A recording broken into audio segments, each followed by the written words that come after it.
Okay, dumako na po tayo dito po sa ating topic uli.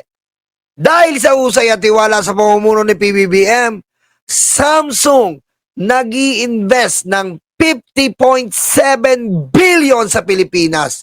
Ipinagmalaki ni Bongbong Marcos ang plano ng Samsung na mamuhunan ng aabot sa 50.7 billion sa Pilipinas.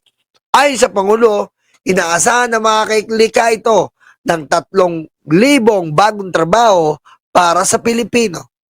Ang pasyang ito ng Samsung ay nagpapakita ng patuloy na kumpiyansa ng mga dayuhang mamumuhunan sa ekonomiya ng Pilipinas. Palakpakan!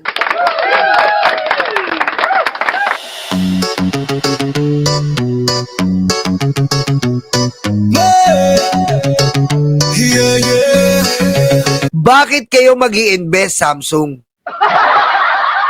Ayaw na mga DDS yan. Bawal yan. Ayaw ng mga DDS na lumalago ang ekonomiya. Ayaw ng mga DDS na may mga foreign investor, kailangan kay Sara Duterte lang. Mag-ingat kayo, Samsung. Ipi-fake news na yan ng DDS.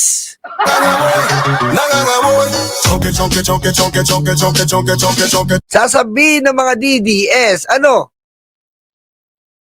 Bobong Marcos umutang sa Samsung.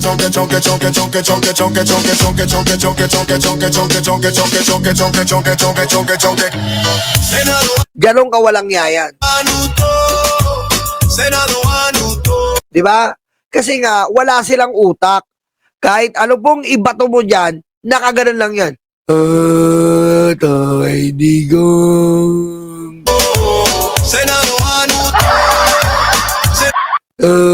Tay digong. Betlog. Betlog.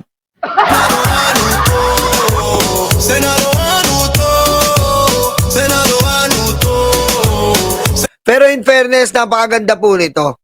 Napakaganda po nitong ginawa po ng Samsung because they have a full trust to our government. That's why they invest 50.7 billion pesos, okay, in the Philippines. Because, as we all know, we, the Filipino, is a good employee, okay?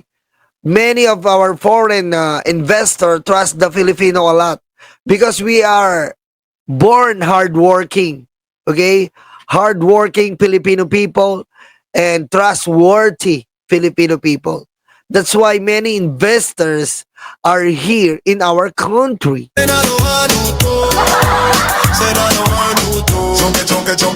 Napakagandang balita po nito. Dahil maglulunod po ito ng malaking trabaho. Makakapag-boost po ng ating ekonomiya. At sa 30,000 bagong trabaho, 30,000 pamilya rin po ang matutulungan sa pagiging empleyado ng nasabing investor na Samsung. At syempre, Samsung po yan. Kilalang brand po yan. Alam ko may mga cellphone kayo, Samsung. Ako kasi Cherry Mobile lang eh.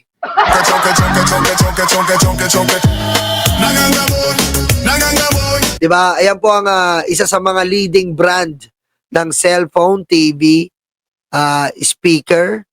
Name it. Diba? Name it. Basta Samsung is Samsung. You cannot deny the fact that this brand is so popular, Your Honor, Mr. Chair. And that's why they need to expand their market, and they like to invest here in our country.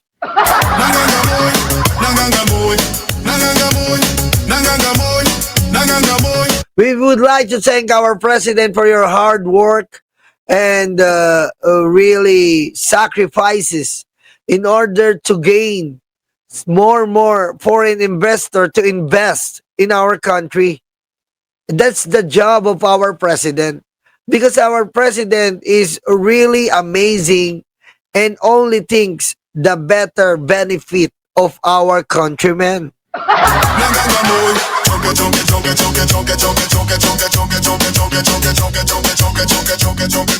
Hindi po katulad ni Duterte.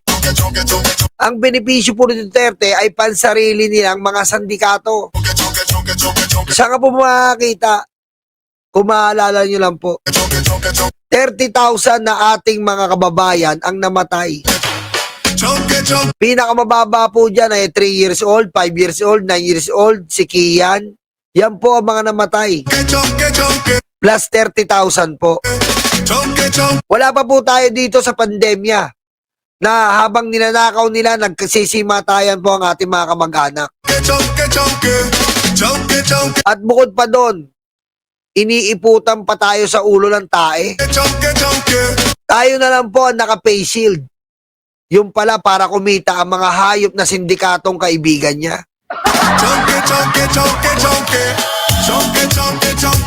Pero si BBM iba po. Binibigyan tayo lahat ng hustisya. Binibigyan tayo lahat ng pagkakataon. Binibigay sa atin ang ikabubuti ng ating sambayanang Pilipino. Kung ano po nakita natin dugo, dahas, panganib nung panahong Duterte na pinakawalang kwentang president, pinakawalang ya, pinakademonyo, wala nang didemonyo pa sa hayop na yan at iniintay na lang po natin na nagwi-wish po tayo makahabol siya bago magpasko ay mamatay na. Diba? Sana makahabol ka bago magpasko mamatay na si Digong para matapos na ang kademonyohan.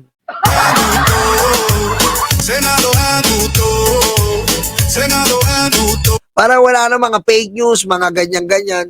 Diba? Sana mamatay na po para matapos na rin ang paghihirap mo.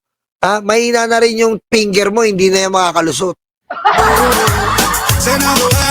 Tama si Sir Chris Angel. One big happy family. Tumatalas na to si Sir Chris Angel, nagmamana ka na sa akin. Ha?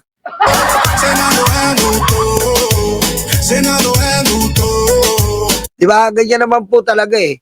Kailangan po natin ng isang ganyan leader na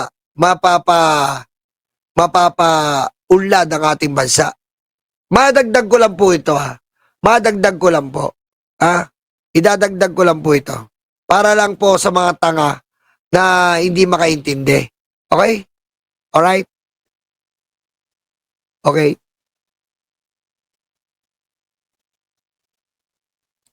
Idagdag lang po natin to.